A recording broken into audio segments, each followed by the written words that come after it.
is the end of the beginning. Welcome to today's show. I wanted to do a video talking more about crypto, blockchain, and the digital ID because they all are integral parts of Agenda 2030 and the New World Order.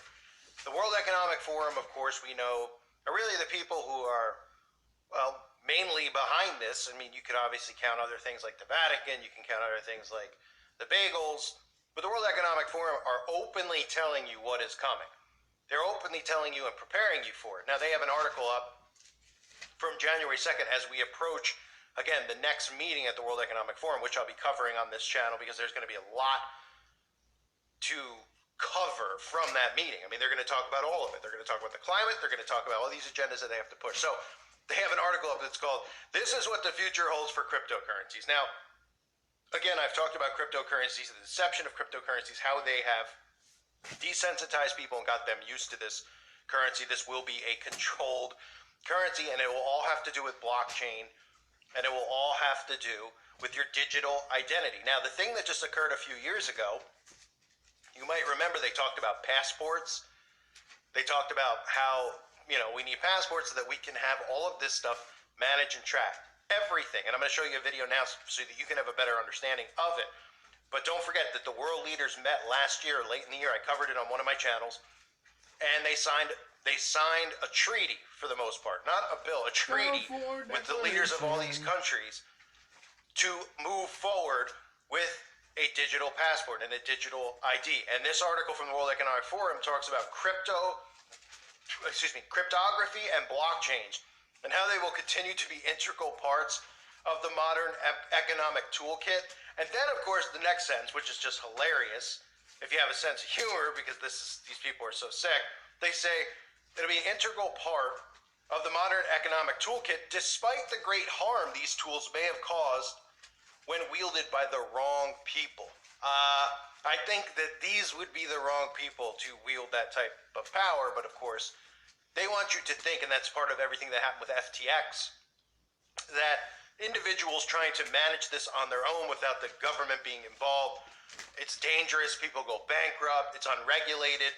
These are all part of psychological operations. They're ready now to roll out their universal digital currency as well. But let's take a look for those of you that don't understand what life will be like. And you'll see this, and of course they have the nice music behind it. I always mention this because you'll see commercials on TV for like a pharmaceutical drug, right?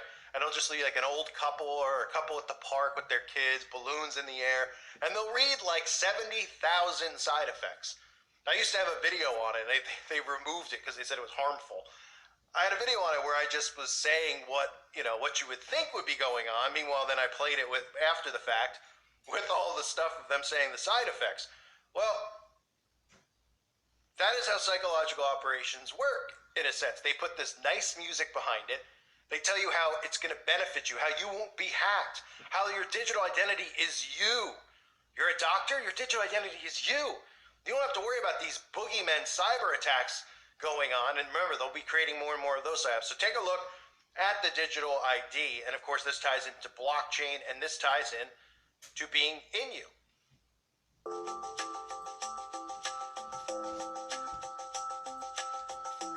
According to Article 6 of the Universal Declaration of Human Rights, everyone has the right to recognition everywhere as a person before the law.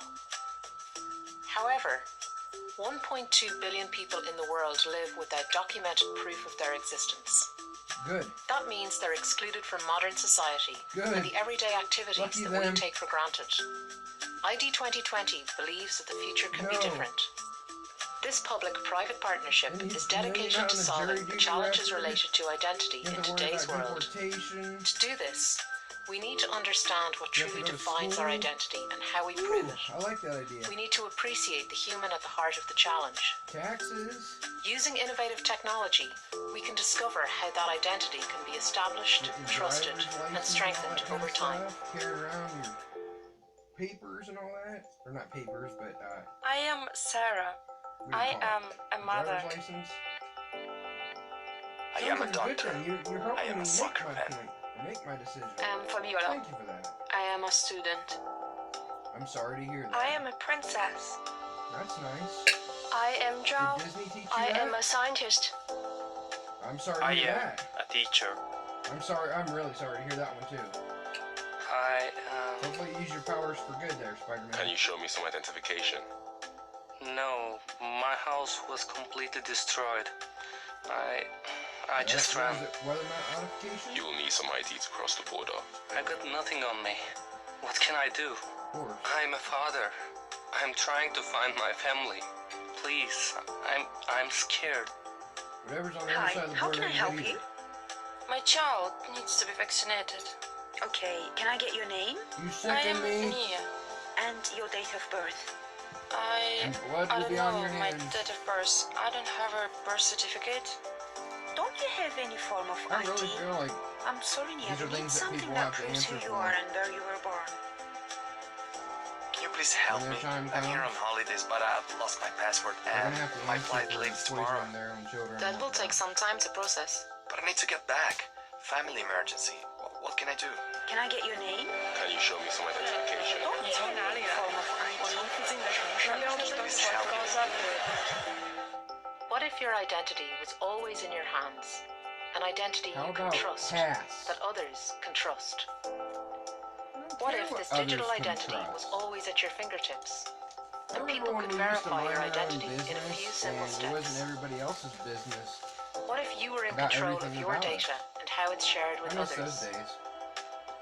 What if this personal, portable identity helped you to learn, work, and live? What if showing who you are was as easy as saying, I am? Well, people can claim to be whatever they want. I am Yusef. I guess that fits the agenda. Across the globe, the pieces are coming together to make this happen. Accenture, Microsoft, and Avanade have So all teamed the up to things you create the should prototype you've not seen be in a action. part of. It's So a you're first really step making my point towards a to digital avoid identity all of these solution for all. things. To achieve I already this, don't like we need what we have, motivated, so let's not passionate involve people and ourselves in other organizations things to that are join false. us. So we invite you to come together, collaborate, and realize the vision of ID 2020. Absolutely not. Who are you? This is a question Someone that who often can't comes stand up in you. our daily lives. Whether we're boarding a plane, checking our bank balance, or I paying a wouldn't trust utility boarding bill, planes. we regularly have to prove we are who we say we are. However, more than 1 billion people across the globe cannot prove who they are with any certainty. Oh Many well. of those have never had a form of verifiable ID to begin with, Oh and well. more than 15 million were victims of identity theft last year alone. Oh, of course, With this gotta in get that in mind, there. we have developed a unique digital identity prototype to Any modernize excuse. identity management for organizations and individuals. He's gonna keep me Leveraging talking. the power I'll of just talk right blockchain over and you, 'cause you're a bunch biometrics, of idiots. the system makes establishing, tracking, and managing digital Tracking? identities more You're efficient, tracking user-friendly, people. Is that what you secure, said? That's and what it less sure open to sounded fraud. like. Let's follow Yosef as he Everybody knows you establishes do and it. builds his identity. You're not At an really enrollment station, doing a very good his job of hiding biometrics that are anymore. securely captured through his fingerprints, voice, face, or an iris scan. Then several steps are taken to create a unique identifier using multiple security protocols.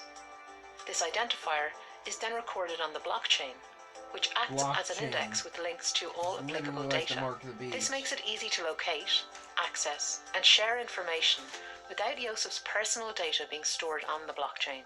Using an application on his phone,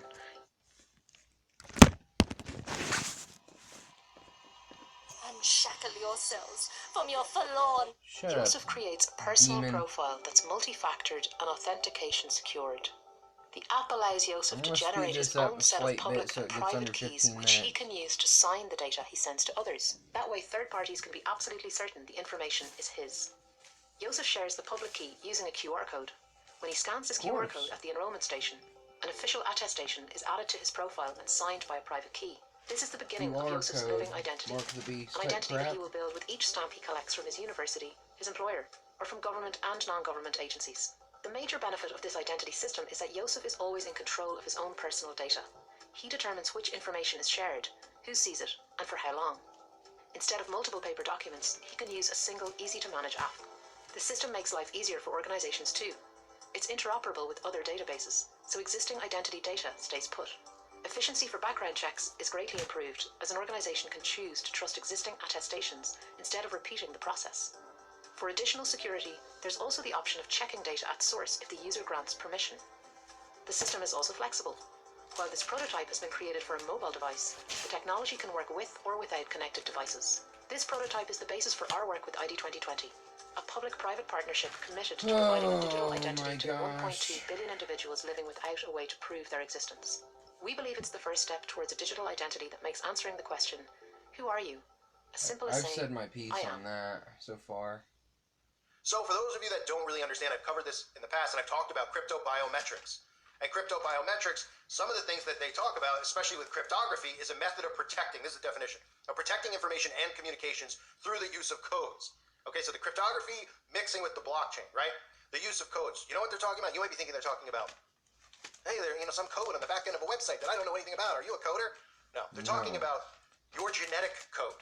That's what they're talking about. Encrypting this into your genetic code, into your DNA, manipulating your DNA. That's what this is all about. And they want this by 2030. There's companies like Humanoid, whatever they call themselves, Understanding Humanoid, well, getting started with blockchain development, where they're talking about biometrics. Biometrics is the implementation of this into your body. Now, people think they're like, well, with biometrics, it means I could just go up to a thing and have my retina scanned, or I could just go up somewhere and have my finger scanned. Well, yeah, so stupid. That's part of biometrics, but it's going to be more than that, because you're going to be the lab rat, the experiment. You're going to be the one who has their code genetically altered. That's what this is all about. It's about total control. Remember what Klaus Schwab talked about? It's going to change you. He said it's going to change you. Look at things like artificial intelligence. Exactly. And robots. Look at things like gene editing. Exactly. Opening a whole new horizon for medical science. And you see, the difference of this fourth industrial revolution is it doesn't change what you are doing.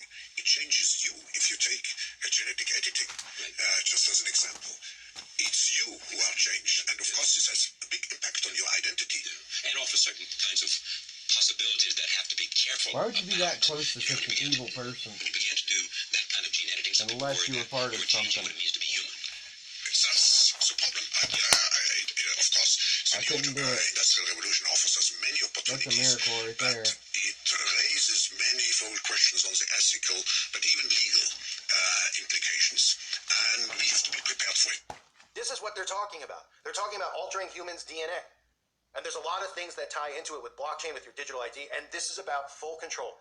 Them being able to fully monitor your carbon footprint ties into this, your potion status ties into this, your medical history ties in, all of it. It's all going to be on here. And you will not be able to buy or sell without having this. You will not be able to function in their society without having it. I know a lot of people have their own take on what the mark is. That's perfectly fine. I don't like to get in arguments with people about it. I'm always curious to what people have to say. I've heard Sunday law. I've heard so many different things. And I don't sit there and bash them and say that they're idiots or anything like that. It's good that everybody gets these things out there, and that you can at least decipher this yourself and look at these things and say, hey, I can see it being that. I believe that this is what it is. That this is the manipulation of your DNA code. You're no longer going to be human. Okay? It's not just going to be a chip that's in you. It's going to be you that's altered. And that's what they're talking about, the World Economic Forum, with this biometrics and blockchain. And they've already hinted at, they're like, we've run experiments on lab rats. Oh, when people just laugh at it, they're like, they're running experiments on lab rats being able to buy or sell with a blockchain inside of them? Yeah, well, what do you think they're trying to tell you?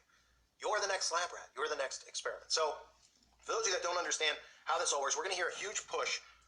I believe this year they're going to start doing stuff with the FTX scandal that broke, where they start trying to regulate and control crypto, which has been the plan from the get-go, because they're the ones who rolled this out.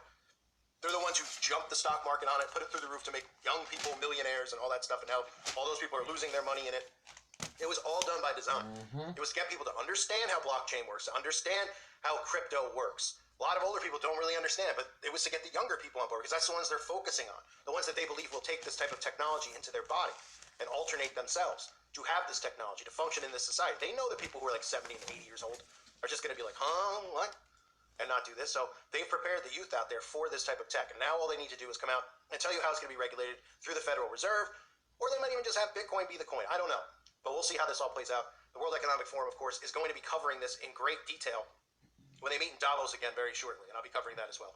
I thank everyone for being here. Hope you're doing well. God bless all of you and your families.